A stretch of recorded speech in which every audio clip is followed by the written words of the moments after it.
Coinbase was started on June 20th, 2012 and got its BIT license in 2017 from the New York Department of Financial Services.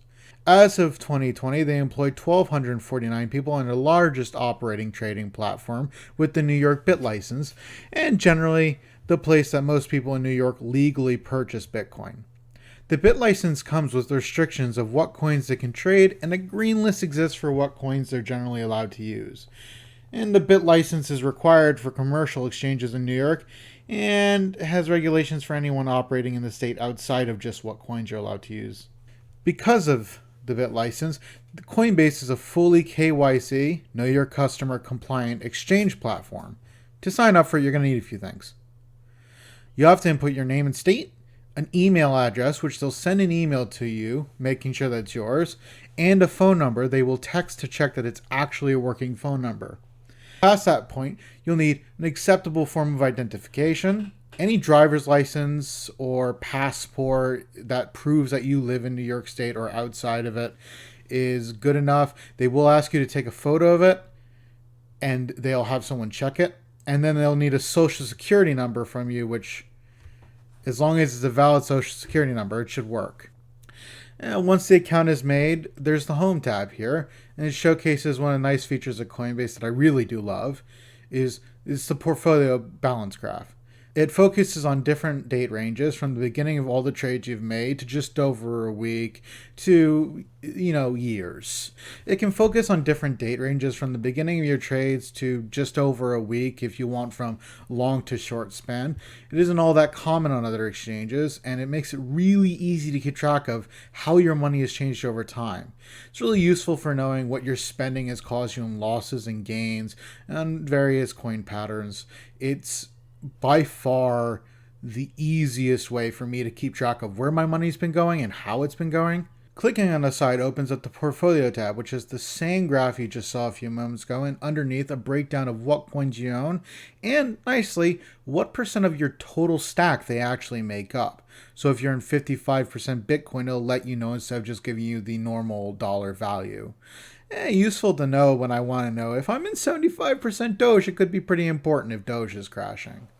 There are currently 48 different coins to trade on Coinbase at any moment, and because they're under the BIT license, any new coin additions will be something they'll have to check with New York State before they just add them in. The Prices tab, just under it, doesn't exist anymore. The Trade tab is just a list of all the price change percents, the price of the coin, and the market cap of the coins. This is a general rundown list of everything that the site holds and how it's currently performing. It is a quick and easy one-press buy option and then a fill and sell option right when you click on Trade the Coin. That goes right next to all of its data. The Convert option just direct trades one coin into another. Clicking any of these coins directly will bring you to a more detailed graph. It gives some good information, how popular it is to hold the coin on the site, the circulating supply, the amount of buy versus selling and trading. Mousing over the graph at any point will tell you how much to trade for at that point. It's got a lot of information. It's really pretty easy to read. And the For You tab and the Earn Rewards tab is just aside things on the site. The For You tab is a collection of news stories and small guides on various coins and site functions. And the Earn Rewards tab holds the referral link and small quizzes / informational videos you can watch for minimal amounts of some random coins. Connected to Coinbase is Coinbase Pro, and if you're looking for a more serious trading platform with better graphs and view of order books, it's something you can use without necessarily moving your money out of Coinbase. A drop-down search bar and no margin really on the site means it's not a huge jump away from Coinbase. It's still pretty simple and easy to work with, but it's a more in-depth trading platform that you could use. And it won't take you very long to learn it at all.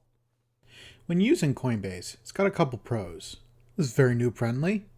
It's got solid coin selection. It's got a low scam rate because of how regulated it is. It's got solid graphs that track the personal portfolio growth and change. It's generally the easiest way to keep track of your money out of all the sites I used. But it's also got some general cons. The New York specific regulations are kind of strong, and because it's full KYC, you need a lot of background information about yourself to give up. You can't really hide who you are and still sign up for Coinbase very easily. There's no margin trading, which means that the only amount of money you can trade is the money you own, which, if you're new, is very good and adds to the noob friendliness. And there's a 2-week period after you buy it where you can't actually send your coins if you're using a card. If you use a bank wire, it only takes 4 to 6 hours before you can send your coins out. But despite its cons, I'm giving Coinbase my #1 noob-friendly exchange. It's a place I started out with, and it's a place I would recommend starting out with, especially if you're looking for near instant BCH sends.